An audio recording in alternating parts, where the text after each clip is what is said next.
Pastor.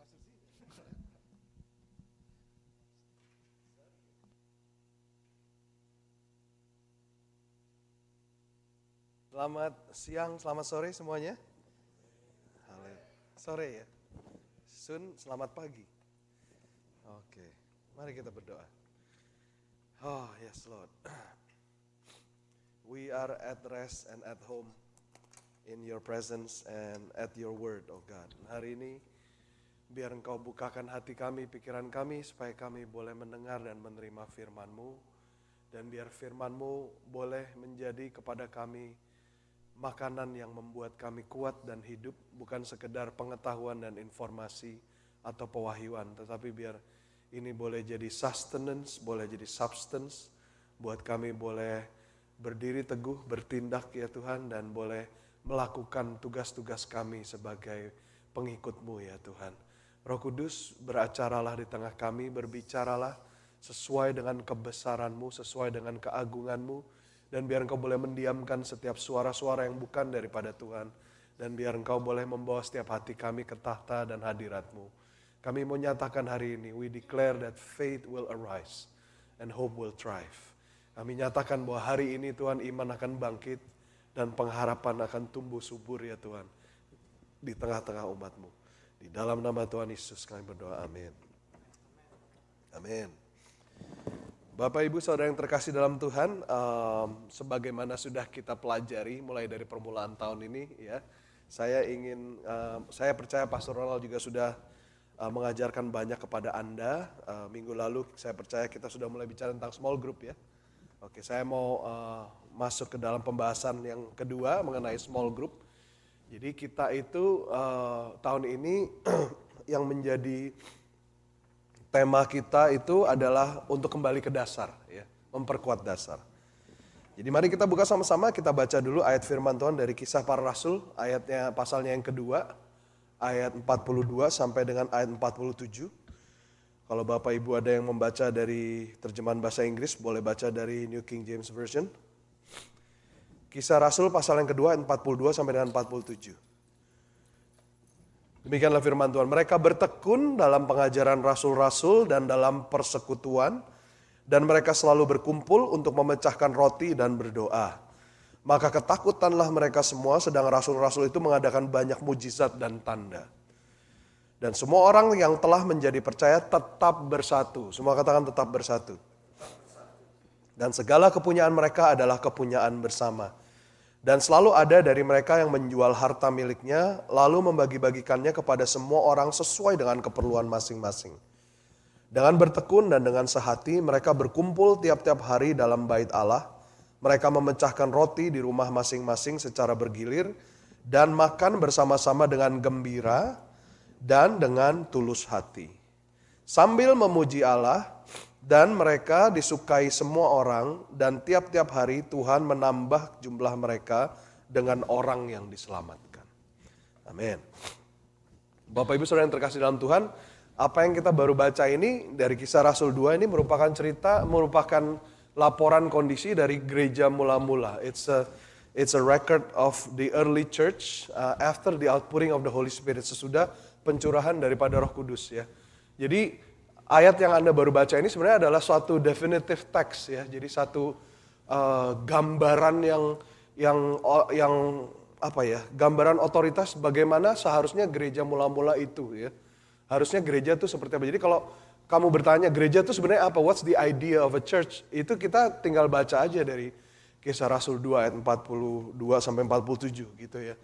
Jadi karena seringkali di dalam sejalan dengan pergerakan zaman, gereja itu banyak berubah ya, banyak mengalami perubahan dan banyak dirubah. Gitu. Nah, sekarang yang menjadi concern saya kalau perubahan yang tetap di dalam jalur daripada firman Tuhan nggak masalah. Tapi kalau perubahannya sesuai dengan mau-maunya manusia, nah itu yang problem gitu ya. Jadi kita harus make sure bahwa kita berjalan sejalan dengan tuntunan firman Tuhan, yang tidak akan pernah berubah dan selalu adalah ya dan amin. Jadi saya punya problem kalau satu hari saya ke mall, saya masuk ke toko roti, begitu masuk ternyata jual lobeng.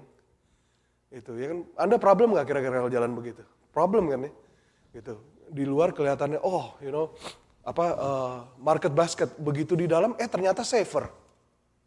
Mungkin ada yang seneng lah ibu-ibu kali. Tapi kan misleading banget ya, di luar apa, dalamnya apa gitu ya kan. Nah ini yang jadi problem. Kita ngerti nggak gereja itu apa? Kalau kita tulis di depan gereja Rochester City Blessing, do we understand what a church is? Nah makanya kita perlu belajar dan kita perlu kembali kepada teks daripada firman Tuhan. Tahun ini yang menjadi tema dari kita itu adalah rebuild ya. Ini suka ngadat nih kadang-kadang. Oke, nah ini ya. The idea of rebuild ini adalah kita mau kembali ke dasar. Gitu ya. Pastor sering amat sih kembali ke dasar. Kenapa dasar dulu? Ya karena dasar itu penting. Hari gini orang bayangkan Anda punya rumah yang Anda dandanin selalu atapnya tiap tahun diganti gitu, tapi fondasinya nggak pernah dicek. Satu saat itu bisa rubuh gitu ya. Anda percuma ganti-ganti cat, ganti-ganti jendela di rumah kalau fondasi tidak pernah diinspeksi. Saya dulu dari California ya. California itu daerah gempa. Nah di California itu orang yang punya rumah tuh hampir 5 tahun sekali lah kita cek fondasi. Gitu ya. To make sure that rumah kita masih tetap layak gitu ya. Jadi jangan sampai kita ini sebagai gereja kita peduli dengan hal-hal yang sebenarnya nggak penting. Tapi kita harus peduli kepada the very thing yang membuat kita berdiri, yaitu dasar. Nah, saya membaca dari 1 Korintus pasal yang ketiga, ayat 10 sampai dengan ayat yang ke-11, itu dibilang begini. Sesuai dengan kasih karunia Allah yang dianugerahkan kepadaku, aku sebagai seorang ahli bangunan yang cakap, ini Paulus bicara ya, telah meletakkan dasar dan orang lain membangun terus di atasnya. Tetapi tiap-tiap orang harus memperhatikan bagaimana ia harus membangun di atasnya. Nah itu ayat yang penting. Itu perkataan yang penting.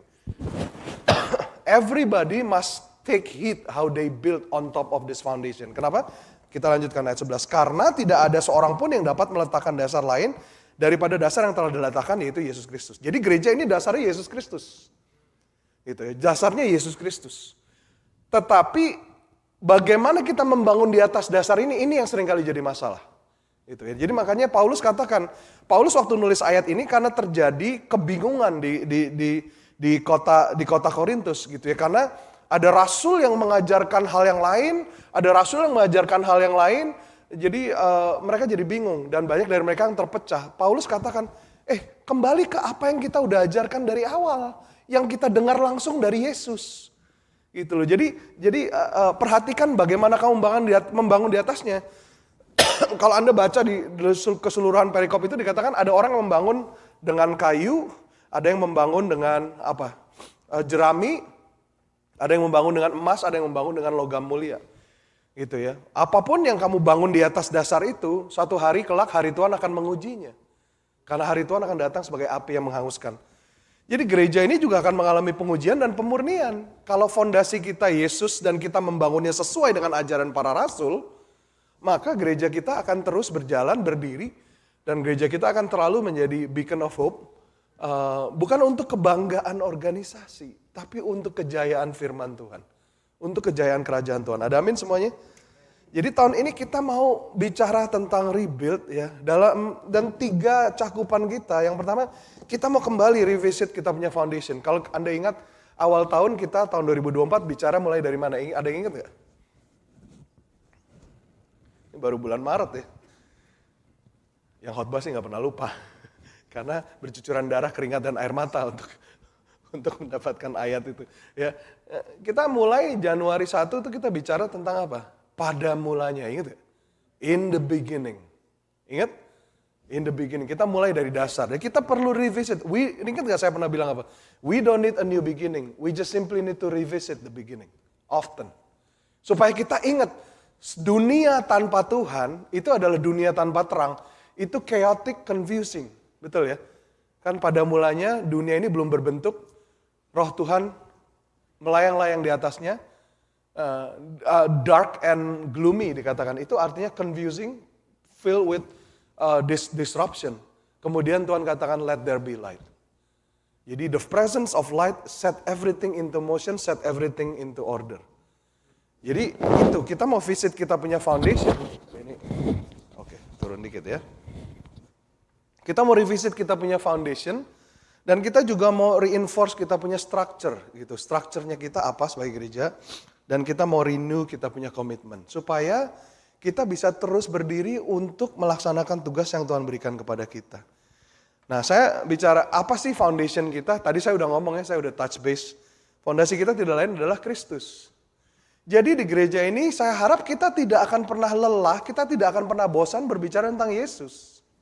Ya, tapi kita mau berbicara bukan hanya sekedar apa yang dia lakukan atau berkat daripada Yesus.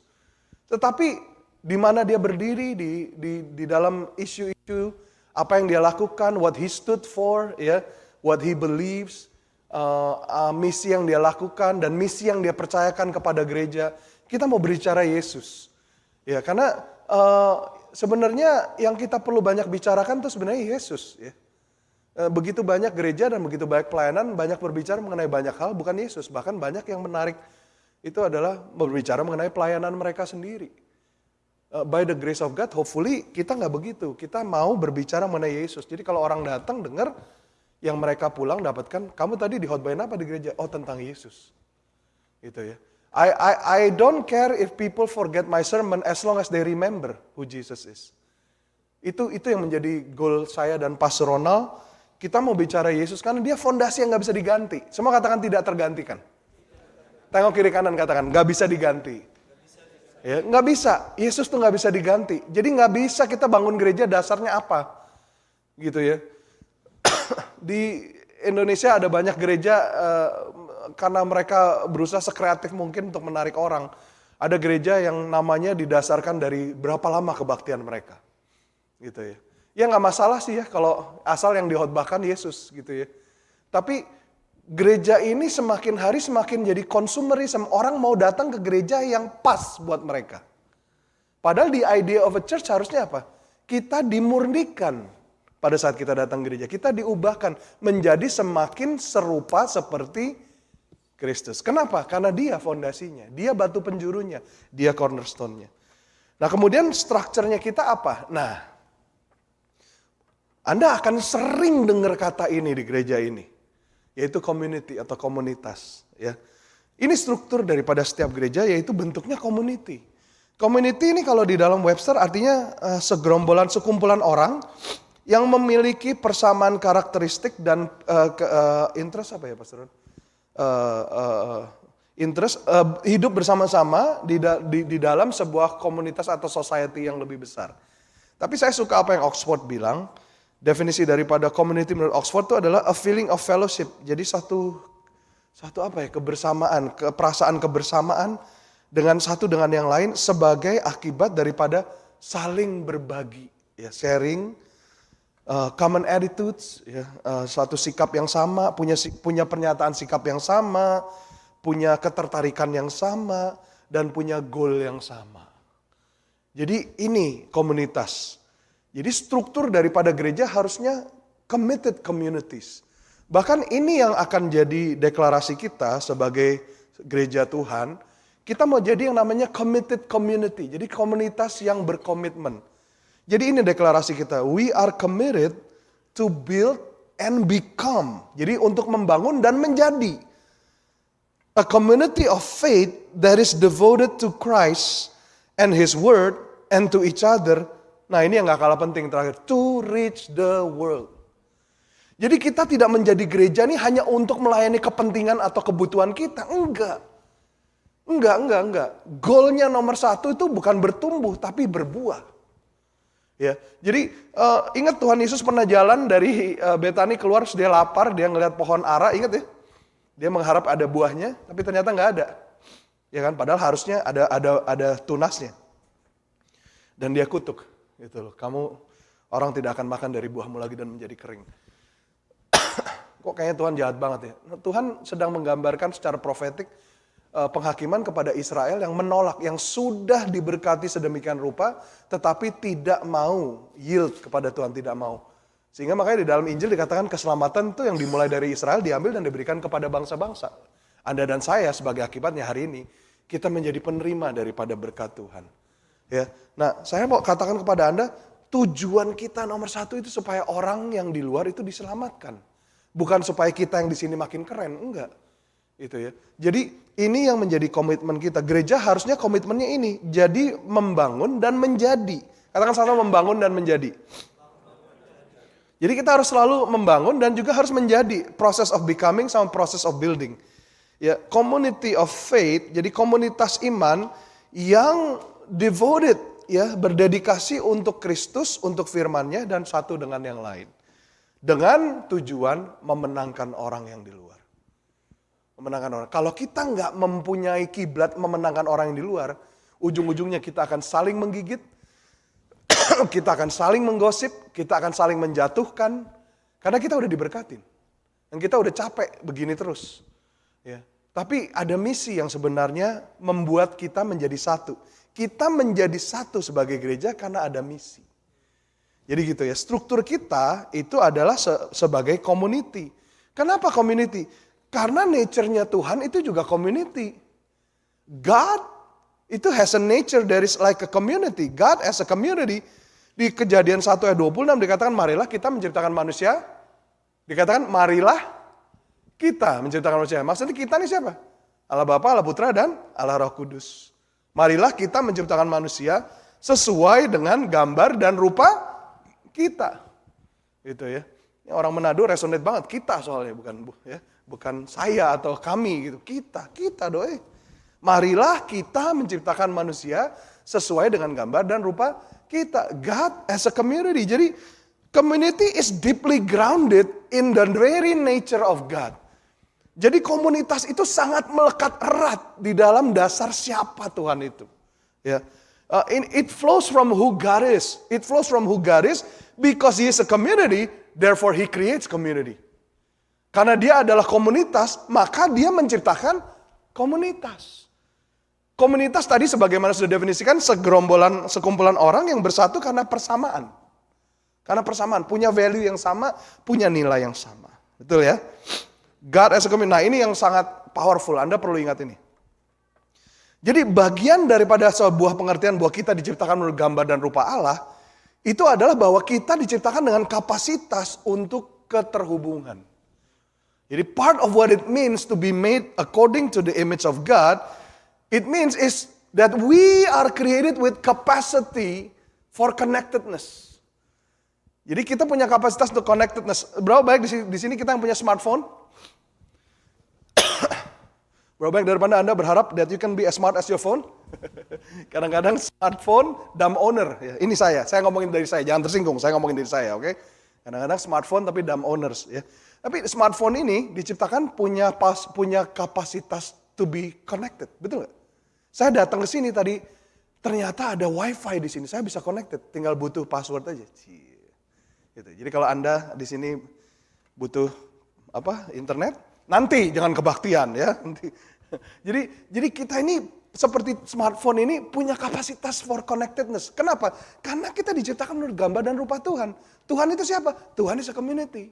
Tuhan bukannya saya berbicara sesat gitu ya, enggak. Tapi the nature of God itu is likened to a community. Tapi hanya one God.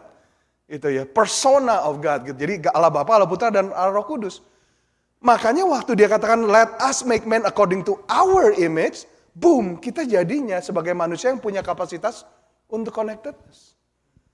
Jadi pada saat hari ini kita hidup tidak mau terkoneksi dengan orang lain, itu bukan gambar dan rupa Tuhan, tapi itu akibat daripada dosa yang merusak gambar Tuhan yang ada di dalam hidup kita. Amin? Ngerti ya semua ya? Jadi God as a community, part of what it means to be made in God's image in our capacity is for our capacity for connectedness. Nah, kalau di dalam ekspresi penyembahan kita, ekspresi kita beribadah, itu biasanya orang tuh either congregational atau personal biasanya. Ini kalau Anda mau dengar lebih lanjut bisa dengar di khotbah saya yang minggu lalu di Boston. Jadi seringkali orang tuh ekstrimnya either congregational atau personal. Maksudnya apa, Pastor? Ada orang yang, oh gue bagian dari gereja kok, gue tiap minggu ke gereja. Nah buat dia itu udah cukup, itulah ibadah. That's how we connect to God. Tapi Anda tahu bahwa kita datang ke gereja doang itu gak cukup. Itu ya, datang ke gereja itu it's a minimum of your expression of worship. Nah, ekstrim kanan ada yang bilang, oh pastor nggak penting Tuhan, yang penting Tuhan melihat hati saya. Yang paling penting antara saya dengan Tuhan. Jadi personal, bukan congregational. Ya nggak salah, tapi nggak lengkap juga. Nah, terus orang berpikir, oh kalau gitu mesti punya hubungan pribadi, yang penting sama Tuhan, dan datang ke kebaktian raya, ibadah raya, congregational. Nah, udah mulai cukup tuh, udah mulai agak baik tuh.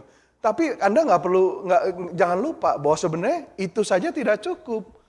Karena ada dimensi lain yaitu yang disebut interpersonal. Di mana ini bukan congregational, tapi bukan isolation satu person, tetapi the connection of antar person. Antara orang. Nah, inilah yang kita sebut small group. Interpersonal, gitu ya. Saya ingat dulu waktu saya kuliah di California, salah satu kelas dasar saya itu diajarkan interpersonal communication. Saya waktu ikut saya pikir ngapain sih belajar gini. Waktu saya dengerin, saya kagum juga ternyata interpersonal communication penting banget ya. Kamu dalam kerjaan gak bisa dapat favor dari bosmu kalau kamu communication skill-nya poor. Yang jomblo-jomblo, ambillah kelas itu. Gitu. Karena there's a reason why you still jomblo gitu loh. Mungkin lu pick up line-nya perlu diupdate gitu ya.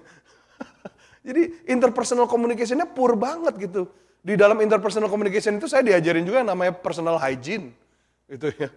Lu komunikasinya boleh bagus, tapi kalau lu nggak pernah mandi ya susah juga. Karena itu namanya non-verbal communication. Betul ya? Jadi interpersonal ini penting gitu loh, interconnectedness. Jadi Anda hari Minggu datang, puji Tuhan. Pastor Ronald dan saya sangat sukacita melihat Anda setiap hari Minggu. Puji Tuhan. Anda tiap hari baca firman doa Tuhan, doa gitu ya. Punya hubungan pribadi dengan Tuhan. Puji Tuhan, surga bersorak-sorai. Tapi nggak berhenti sampai di situ. Kalau kamu mau tahu apa itu gereja sebenarnya, itu bukan hari Minggu dan personal relationship. Tapi sebagaimana kita baca tadi di dalam definitive text what a church is. Itu Kisah Rasul 2, 42-47. Ada interconnection. Mereka bertemu setiap hari Sabat di bait Allah dan juga berkumpul dari rumah ke rumah. Itu interconnectionnya. Itu interpersonalnya. Ada yang namanya grup kecilnya, small groupnya. Jadi kalau Anda mau punya biblical worship expression yang complete, yang utuh, ya congregational, personal, dan interpersonal. Jadi kalau hari gini ada orang udah datang ke gereja rajin tapi nggak mau gabung dalam sel, ya berarti Anda nggak ngerti. Dan bukannya nggak pernah diajarin loh, di gereja ini kita udah sampai ganteng banget ngajarinnya, bener ya. Tadinya mau ngomong budak tapi kan jelek gitu ya. Kita udah sampai ganteng banget ngajarin ini gitu loh. Harus kita punya complete biblical expression. Karena kita diciptakan with a capacity for what? Help me somebody. Lupa tadi. Karena kita diciptakan dengan gambar dan rupa Tuhan, berarti artinya apa? We are created with the capacity for connectedness. Itu kebutuhan mendasar daripada kita. Nah, ini yang Anda perlu ingat. Kita ini bertumbuh kalau kita ini connected dengan Tuhan dan umatnya. Tetapi kita akan layu, kita akan mati kalau kita disconnected. We are flourish when we flourish when we are connected with God and people. Kata flourish itu artinya to grow luxuriantly, bertumbuh secara luar biasa, ya to thrive. Bersama arti kata lainnya. Kata flourish itu artinya to prosper. Ya, to prosper. We prosper when we are connected with God and others. Itu kan the dynamic of the cross ya. Vertical and horizontal. Nggak cuma vertical aja tapi horizontal aja juga, iya kan? Nggak cuma horizontal tapi juga vertical. Jadi we grow luxuriantly, we achieve success, we thrive, we prosper.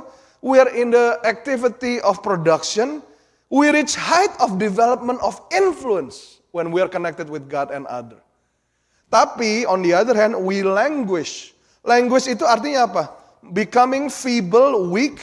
Ya, kita menjadi in a state of depression, decreasing in vitality, dispirited, suffer neglect. Wah, you don't want to be disconnected. Because none of us is as strong as all of us. Let me repeat that again. None of us as a single person is as strong as all of us. Tidak ada satupun dari kita yang seorang diri itu lebih kuat daripada kita semua secara kolektif. Jadi Anda mau pilih yang mana? Anda mau hidup Anda nggak diganggu orang lain? Oh, yang penting rumah gue bersih. Orang datang nggak ada orang yang datang ngotor-ngotorin. Ya hidup lu bersih.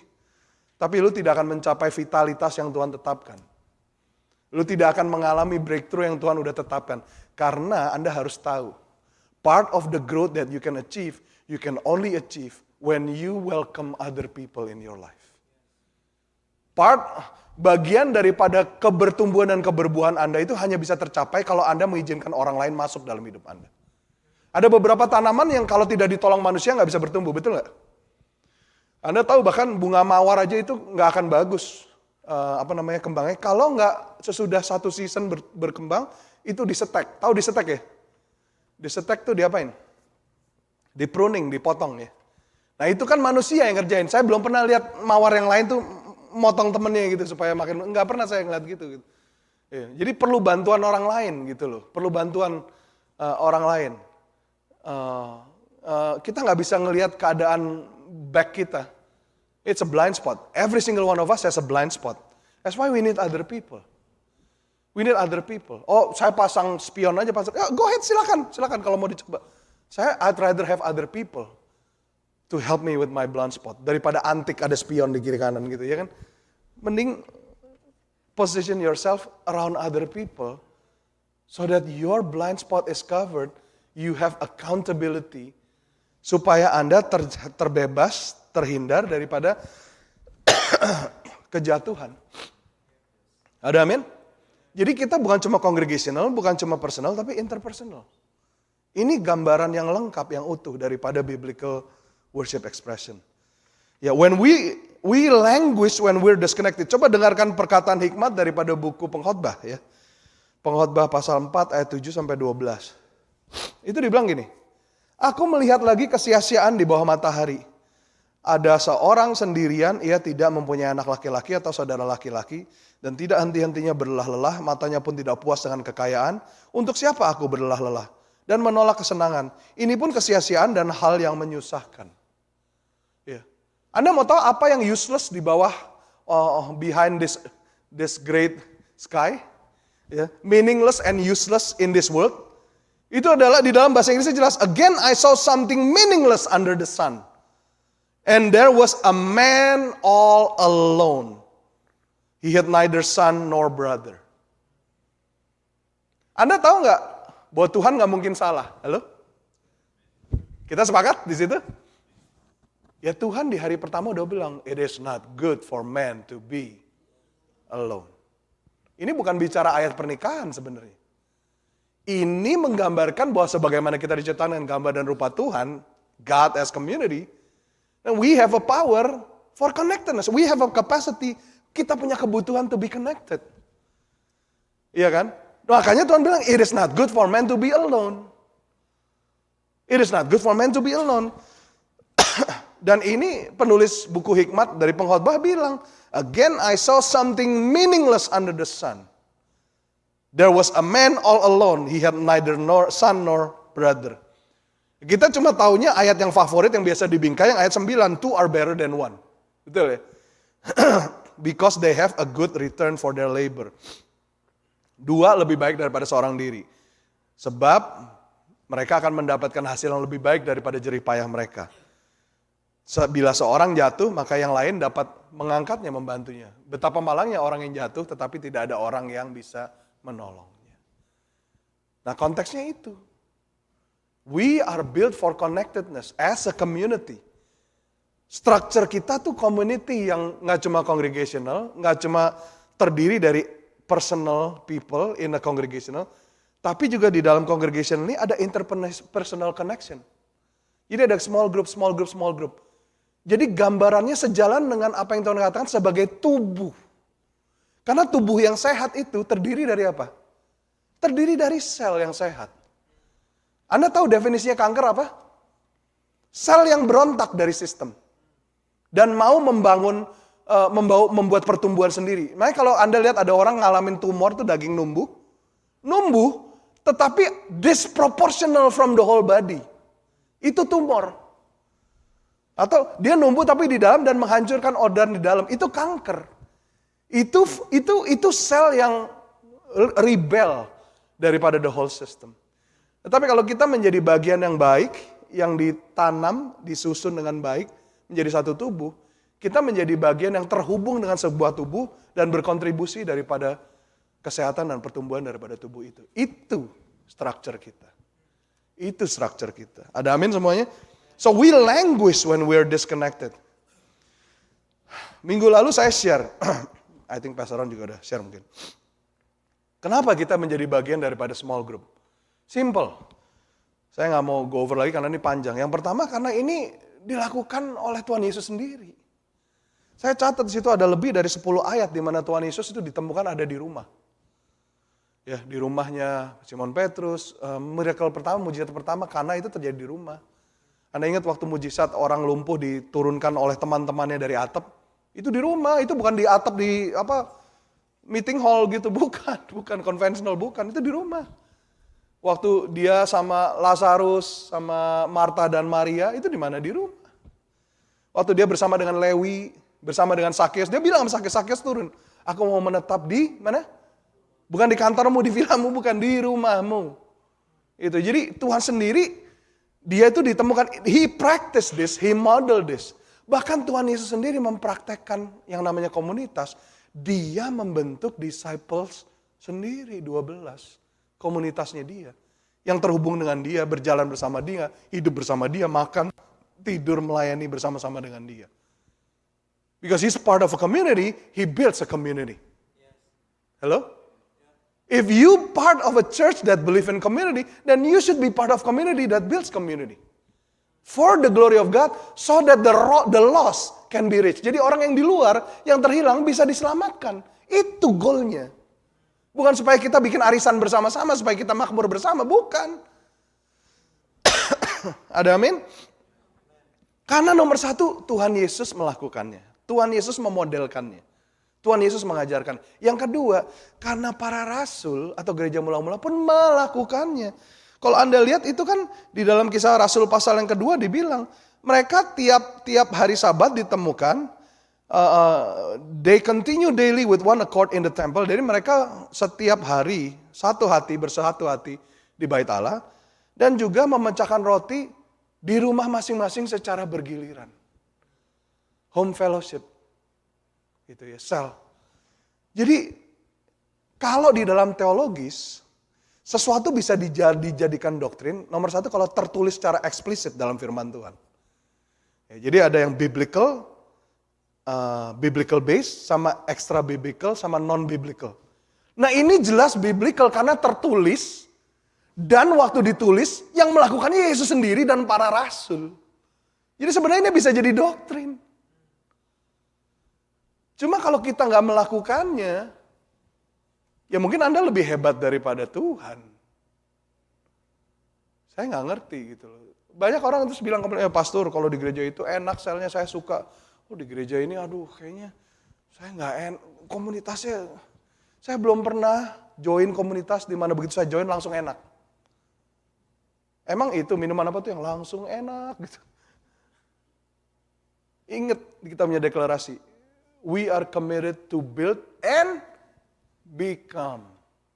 Berarti kita berkontribusi dan kita membangun dan kita ikut menjadi bagian. Kalau nggak enak, ya kita bikin enak. Gimana caranya? Saling berbagi. Percaya sama saya, nggak ada gereja yang sempurna dan yang langsung Anda join langsung enak. Kalau ada, saya mohon dengan sangat Anda jangan join. Begitu Anda join jadi nggak enak. Tersinggung, ya nggak apa-apa. Iya kan? Tadi kita ngomong apa? Our foundation, ya kan? 2024, revisit our foundation, restructure our, reinforce our structure, memperkuat struktur kita. Dan yang ketiga, renew our commitment, ya kan? What is our commitment? Komitmen kita apa sih sebenarnya? Kita balik lagi nih ke Kisah Rasul 2, 42, 47. Ya.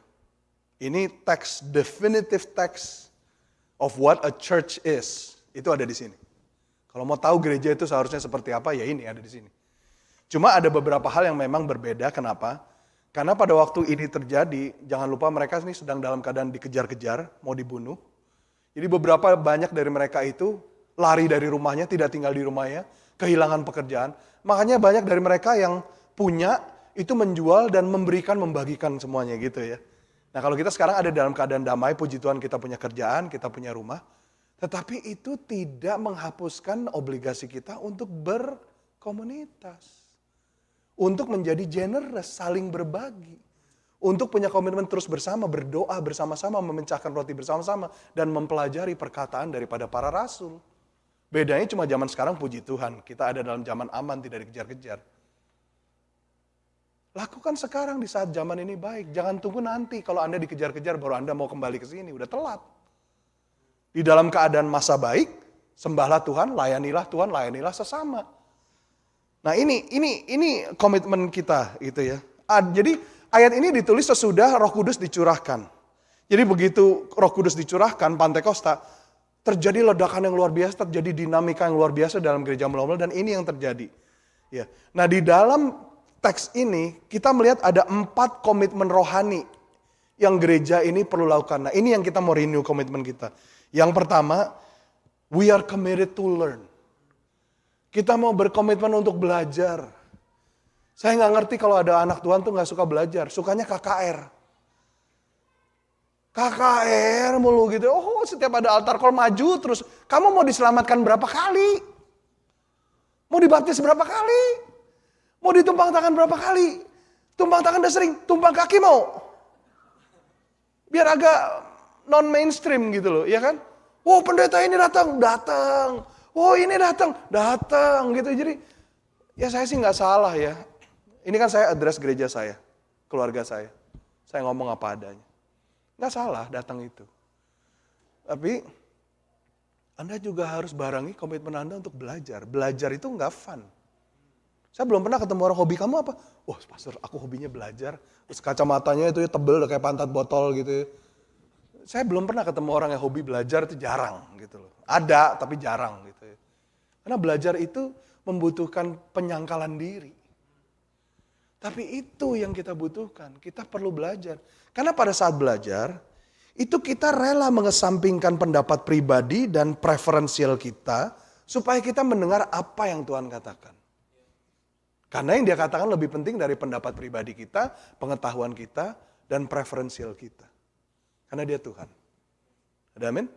Jadi jangan didebatin lagi. Nah, kita mau jadi gereja yang belajar. Tapi belajar bukan supaya pinter ke pinter. Bukan. Kita mau belajar supaya kita bisa menjadi gereja yang tadi itu loh. End goal-nya itu. To reach the lost. Supaya kita bisa bertumbuh, kita bisa berbuah. Supaya kita bisa reach the lost.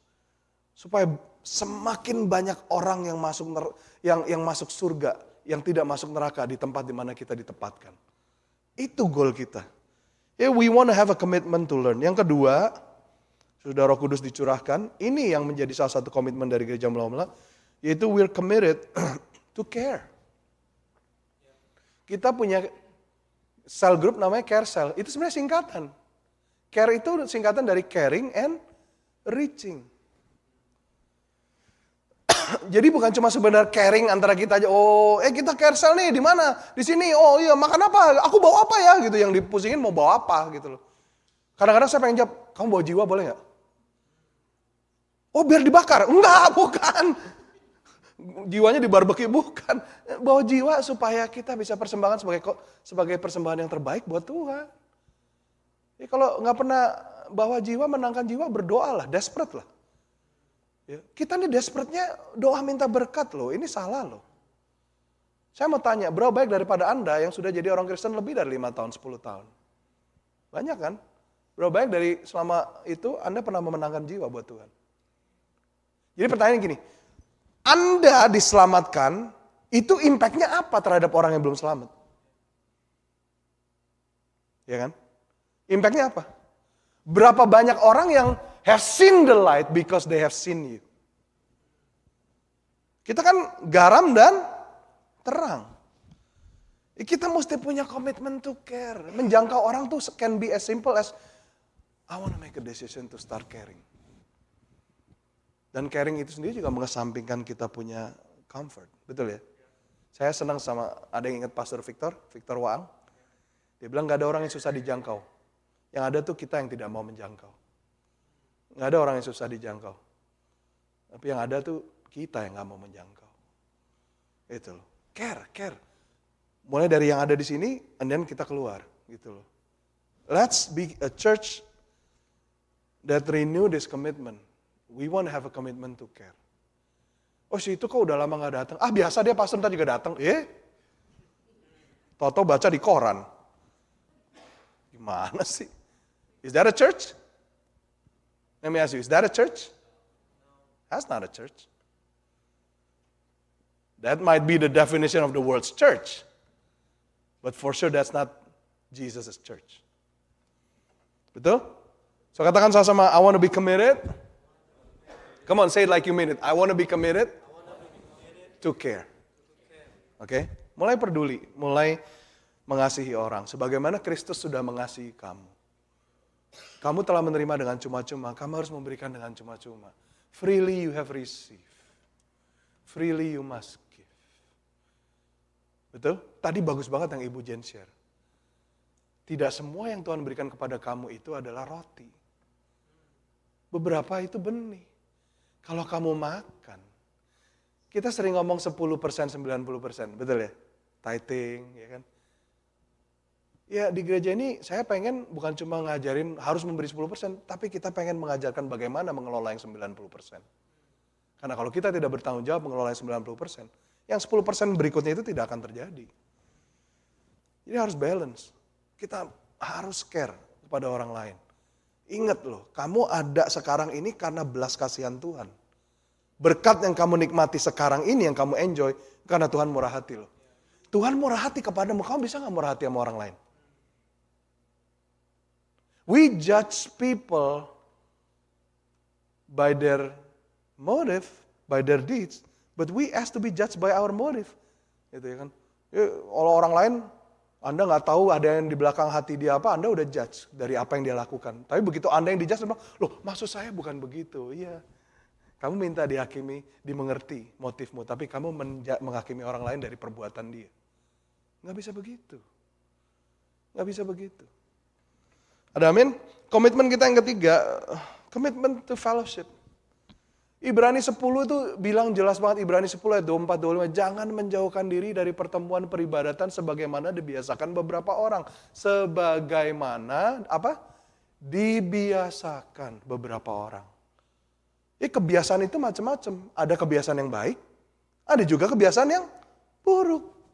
Kita bisa punya kebiasaan yang baik untuk hadir, beribadah, bisa punya kebiasaan yang baik untuk tidak hadir ibadah, udah kebiasaan. Atau kalau cancel, enggak datang gitu ya. Doa jangan. Nanti titip doa aja, pastor doain kok. Gitu ya kan.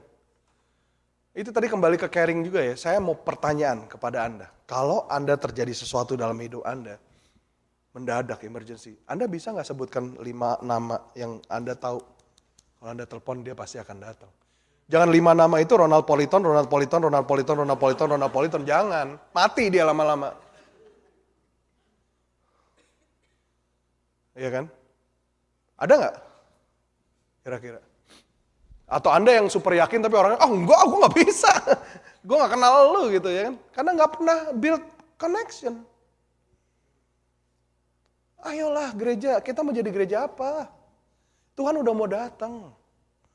Kita jangan sibuk main gereja-gerejaan. Kita sibuk membangun kekristenan yang sesuai dengan pikiran kita aja, tapi nggak alkitabiah. Ayo kita rebuild. Kita kembali ke struktur, kita kembali renew, kita punya komitmen. We're committed to fellowship, ya. Ini di sini dibilang. Nah, pada saat dibilang situ breaking bread, itu artinya luas. Breaking bread bukan cuma ceremonial bread seperti kita nih nanti akan ambil communion ya nanti ya. Itu namanya breaking bread kalau di Alkitab. Tapi breaking bread yang di sini dimaksud ini juga adalah apa? Tinorangsa gitu ya kan. Loh makan itu rohani loh. Lihat di Alkitab, Yesus sering banget makan bareng. Mabar. Bukan main bareng, bukan makan bareng.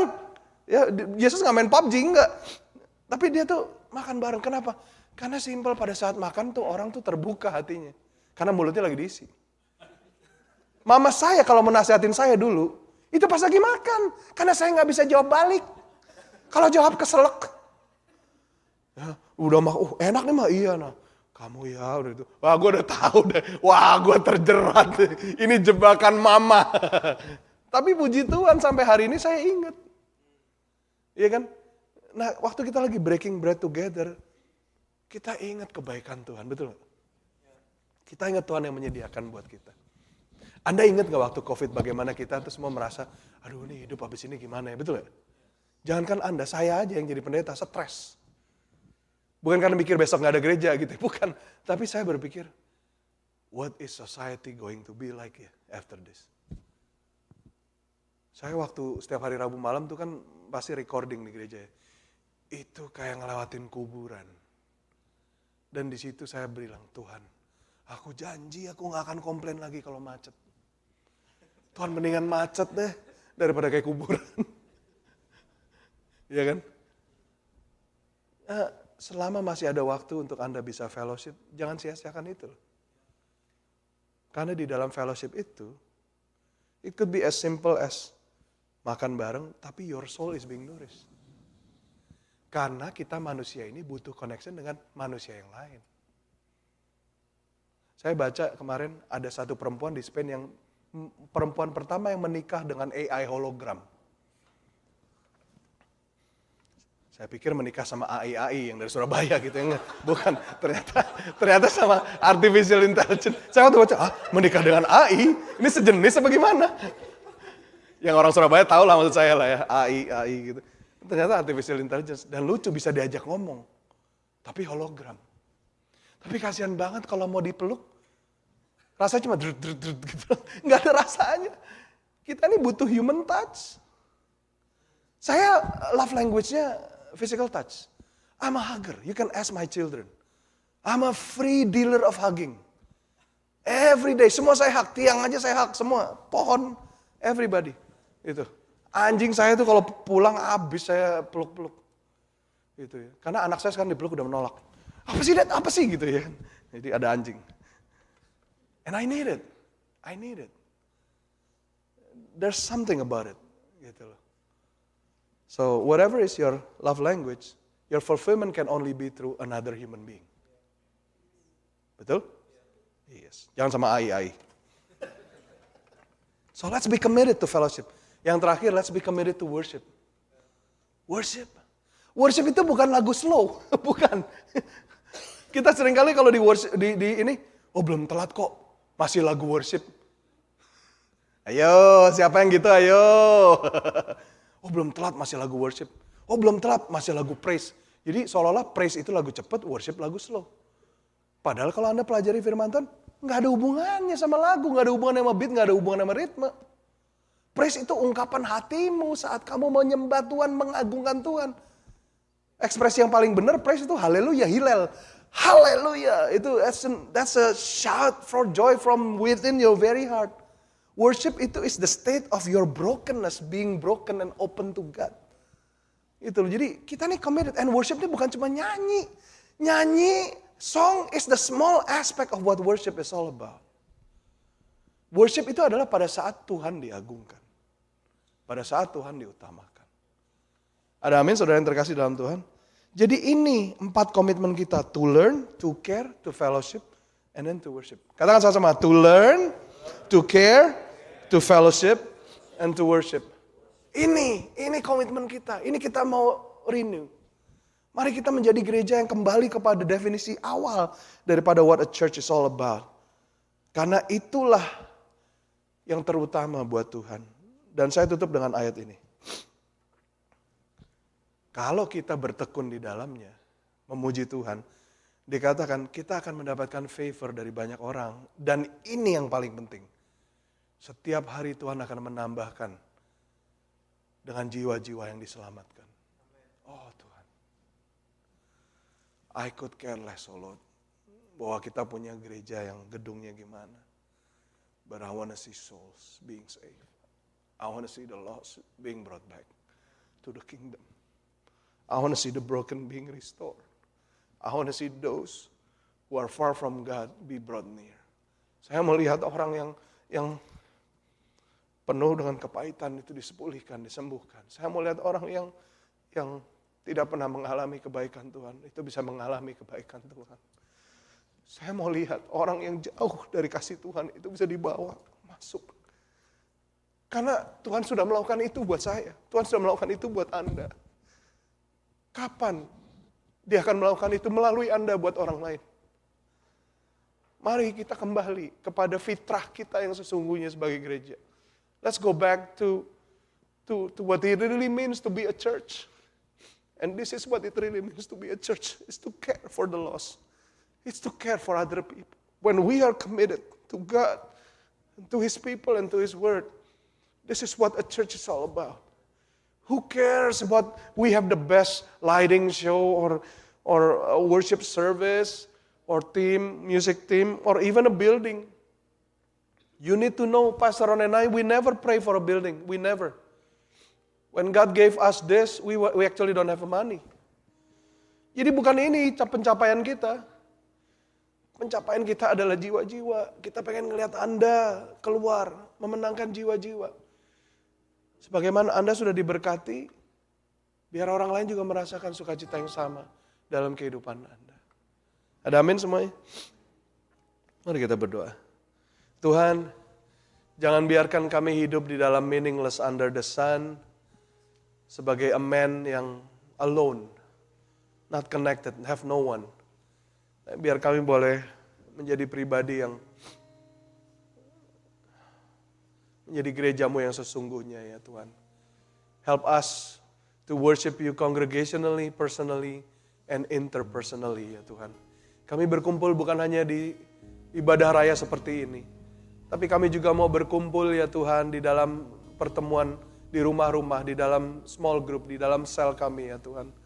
Roh Kudus bantu kami supaya kami boleh committed to learn. Just like the early church, they devoted themselves to the apostles' teaching. Mereka mendharma baktikan, mendedikasikan diri mereka untuk mempelajari pengajaran para rasul. Oh Tuhan, biar kami boleh berkomitmen untuk berfellowship ya Tuhan. Untuk belajar, untuk berfellowship. Karena kami diciptakan dengan kapasitas untuk terhubung dengan satu dengan yang lain. Tuhan, biar kami boleh berkomitmen untuk saling peduli, mengasihi, care, to care with one another, to care with one another. The world is dying out there.